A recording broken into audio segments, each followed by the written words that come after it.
Selam arkadaşlar, kanalımıza hoş geldiniz. Bugün sizler için sevimli oyuncularımız Birce Akalay ve İbrahim Çelikkol'dan çok güzel kareler hazırladık.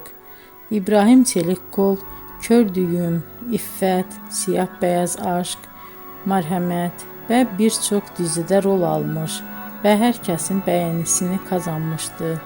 Biz de sizler için onların en romantik videolarını derleyip topladık. Arkadaşlar, kanalıma abone olup yorum yazmanızı, videonu sona kadar izleseniz çok sevinirim. Herkese teşekkür ederim. Bizden bu kadar arkadaşlar.